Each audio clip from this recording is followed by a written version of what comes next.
Yo, what up though, YouTube family? It's your boy Heavy. Yo, back with another video like I never left. Look, before we get into the rest of this video, please hit that like and subscribe button at the bottom. Also, please leave a comment. But in the comments, let us know if you want to see us interview somebody for me and Bear to bring him on the show and kick it with him. Maybe we can get him on the show, maybe we can't, but we'll definitely try. Look, I am so excited and so stoked. The Detroit competition season has started. And I'm gonna say Detroit or Metro Detroit area and all of Michigan, but I'm from the D, so I'm gonna say Detroit. Look, we shot a match the other week at Raccoon Hunters. Now, if you don't know about Raccoon Hunters Gun Club, if you go to practice score and you type in Michigan, Raccoon Hunters will probably be in the top 3 as far as competition shooting goes. They have IDPA matches. I think they have level 1, level 2s there. They do USPSA matches there. They do steel challenges there, and they also do another 2-gun match. But I shot IDPA. So it was a dope match. The homeboys Jeff and Ross Palmer put it on. I know if you've been following us, and I hope you have. We did cover interviews with Jeff from DMI Performance. He's the owner and lead instructor of there. So we did cover interviews. Somewhere up here, you can see a little link to it. Go check some of them interviews out. But let's get into it. Look, man, let me tell you, I had so much fun. It was good to get outside to shoot. It was good to be around the homies and to get some work in, laugh, joke, and also shoot some guns, shoot some toys. And the reason I like what's going on now with the competition world is because in IDPA, I went under carry optics, and what I was allowed to do was carry from appendix. Now I think USPSA has also adopted the carry from appendix. You can carry from appendix and also shoot. But why I like IDPA is because it's really based around concealment. So if you're not carrying appendix like I was, you can carry 3 o'clock or 6 o'clock or whatever, but you have to carry under concealment, and that's how I carry every day. That's how you carry every day. So it's good to work on it, as in you want to train how you want to run what you brung. And train how you do everyday work, right? So if you concealment every day, you carry your gun concealment every day, it's good to get some work in under those circumstances. So that's why I like shooting IDPA. I like shooting USPSA. It's just, hey, my ammo count was down, and I was like, look, I got enough ammo to shoot IDPA, so that's what I did. But they both got their pros and cons. It's up to you to figure out which one that you like the best, or whatever one you want to shoot. But please get out there and take advantage of some of these competitions that's coming up in the outdoor season. But anyway, let's get into some of these videos. I want you to check out some of the stages. It was 7 stages. I pulled out 2 stages that was you'll see, they were definitely dope. Kind of straightforward, but they had some little kinks in there. We were dealing with activators that had swingers. We were dealing with steel. We had to shoot one-handed stages.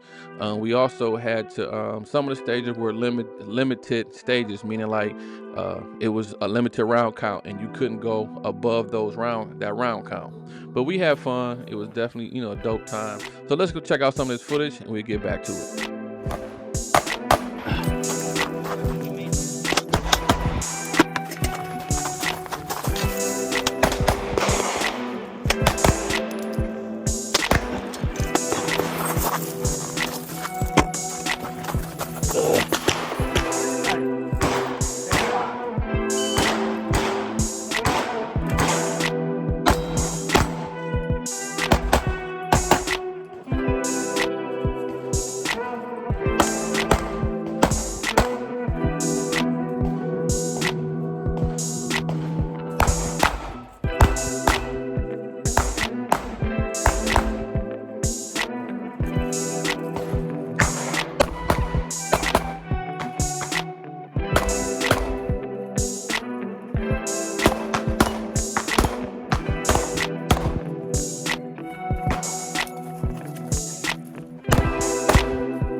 Yo, so now that you've seen the footage, and I don't know if you peeped out, some of the stuff I kind of messed up on, like that one stage with the activators, right?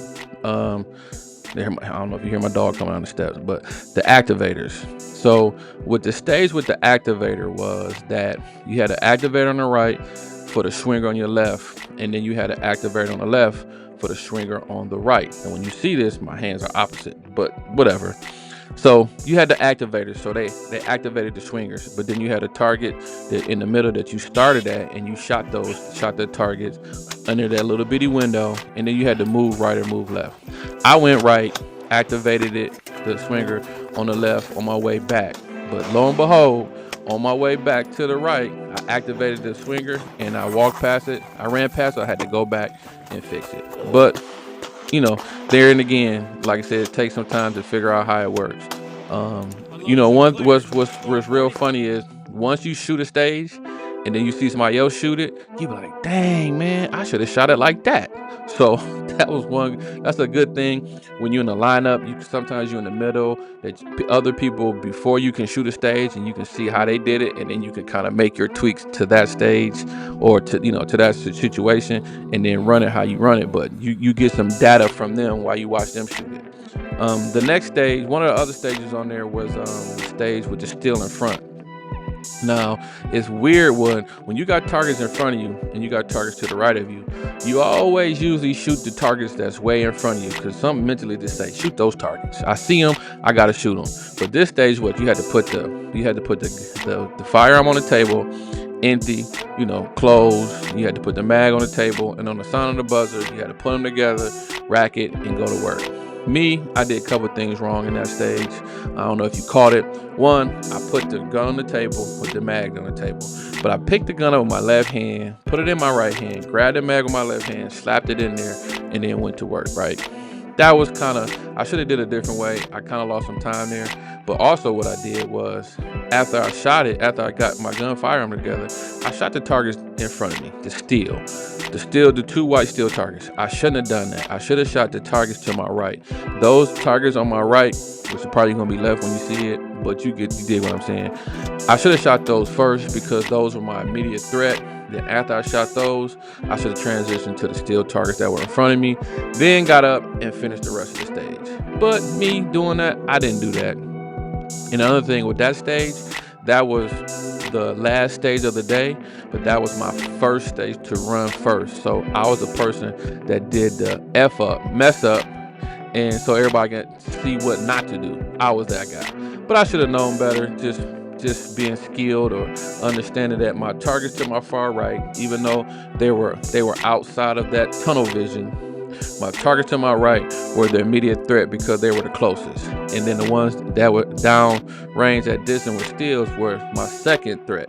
So I should have shot the targets to my right and then came to the targets to my left in front of me, and then ran down and cleaned up the stage. But I didn't do it.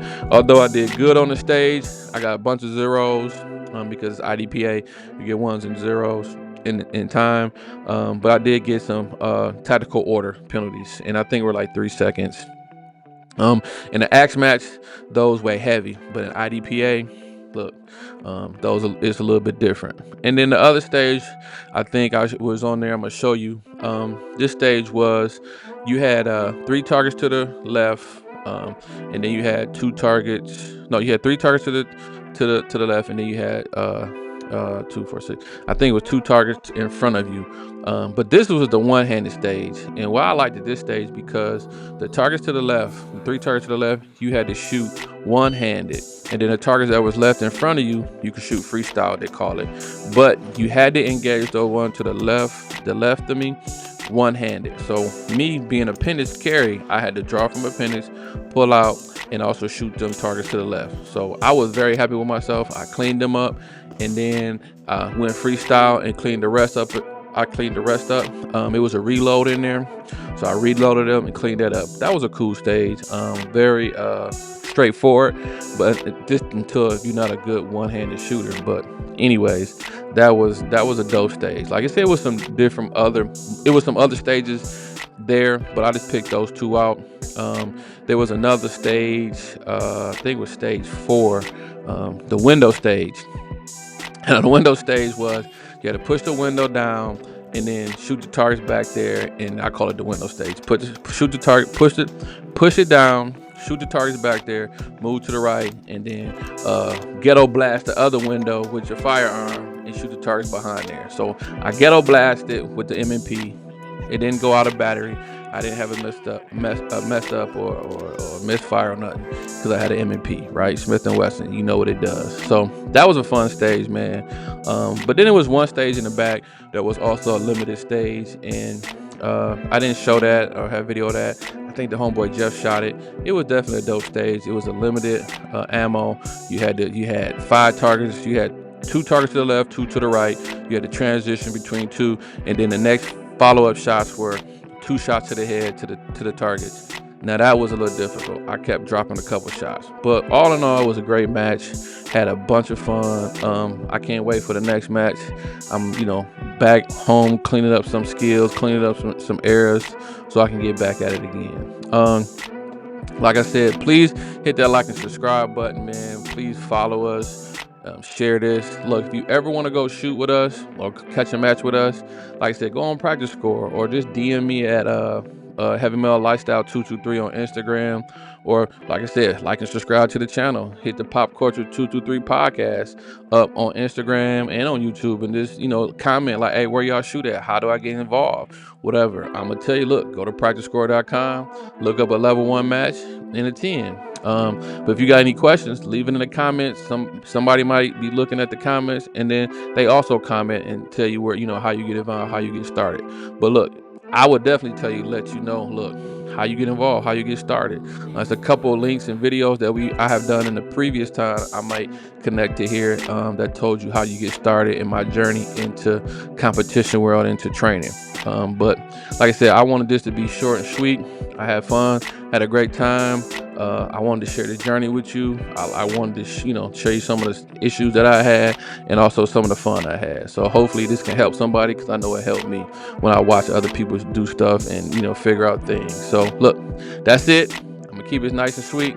Look, game recognize game. We recognize you, so please recognize us. Peace. I'm out.